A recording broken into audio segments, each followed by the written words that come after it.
DS Reddy புக்கில் admission of a பார்ட்னரில் admission of 2 partners.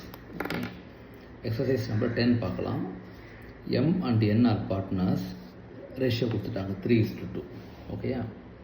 They admit O into partnership that O pays 40,000 as capital and 15,000 as goodwill for 1/3 share of profit.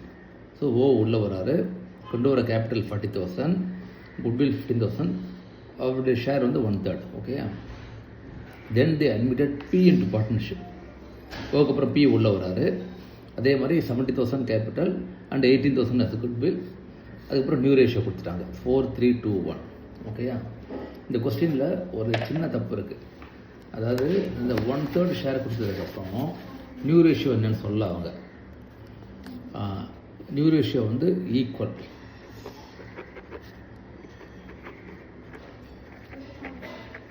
அதாவது after O admission. ஓகேயா?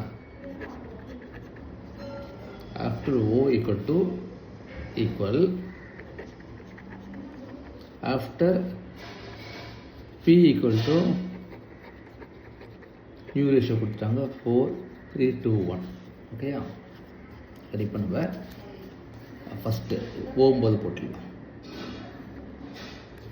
இது வந்து first, இது second step. ஓகேயா? First step ஓக்கு வந்து M N ஓ இதுக்காக. Okay, volt ratio equal to 3/5 2/5. ஏன்னா 3:2 கொடுத்துருக்கு. ஸோ 3/5 2/5. இது ஒன்றும் வரல. New equal to 1/3 1/3 1/3. அதுதான் ஈக்குவல். ஓகேயா? ஸோ இப்போ we can find out what is the sacrifice ratio. ஒரு நிமிஷம். Okay, sacrificing ratio is equal to old minus new. Okay, old minus new la 3/5 minus 1/3, 2/5 minus 1/3.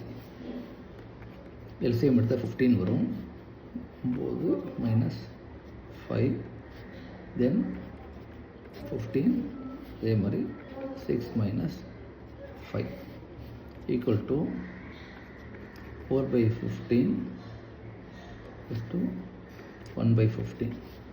So sacrificing ratio is equal to 4:1. Okay, 4:1. So இப்போ ஆன்சரோட match ஆகுது 4:1. அதனால தான் நான் வந்து ஈக்குவலாக இருக்குன்னு போட்டிருக்கேன். ஓகேயா? சரி, இப்போ அடுத்தது செகண்ட் பார்க்கலாம். செகண்ட் உள்ளே வந்தவுடனே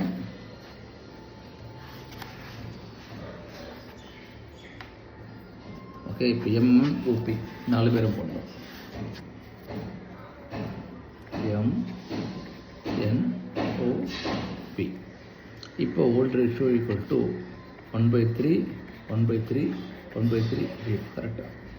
தென் பி உள்ள வந்தோடனே நியூ வந்து 4:3:2:1. ஸோ 4/10 நாலத்தையும் கூட்டினானே, அதாவது 4 + 3 + 2 + 1. ஓகேயா? 3/10 2/10 1/10. So sacrificing ratio is 1/3 minus 4/10, 1/3 minus 5/10, 1/3 minus 2/10. ஓகேயா? is equal to 30. LCM எடுத்துவாங்க. எடுத்திங்கன்னா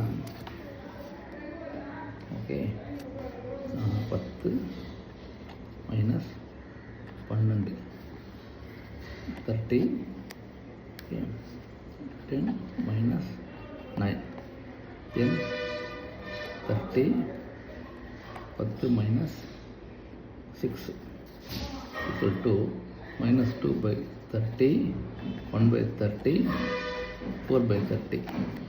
ஸோ இந்த மைனஸ் வந்தால் என்ன மீனிங்?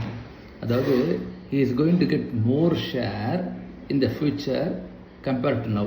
அப்படின்னா he is gaining அர்த்தம். இவங்க 2 பேரும் சாக்ரிஃபைசிங் நார்மல். ஏன்னா old ratio is bigger than new ratio. So யார் கெயின் பண்ணுறாங்களோ அவங்க எப்போதும் டெபிட் பண்ணணும். ஏன்னா ஃபியூச்சரில் they're going to get more profit. Okay, இவ்வளோ கிரெடிட் பண்ணணும். இப்போ கரெக்டாக இருக்கும் பாருங்கள் ஆன்சர். அதாவது 2/30 is the gaining ratio. Correct, 2/30 gaining ratio. Then 1:4. இவங்களுக்கு வந்து 1:4. 1:4 sacrificing ratio. அதாவது பிட்வீன் N அண்ட் O. ஓகேயா? ஸோ இந்த ரேஷியோ மட்டும் நான் இப்போ எக்ஸ்பிளைன் பண்ணியிருக்கேன். இதுவே கொஞ்சம் டிஃபிகல்ட்டு. இதில் நீங்கள் சம்ம நீங்கள் கரெக்ட் பண்ணிக்கோங்க.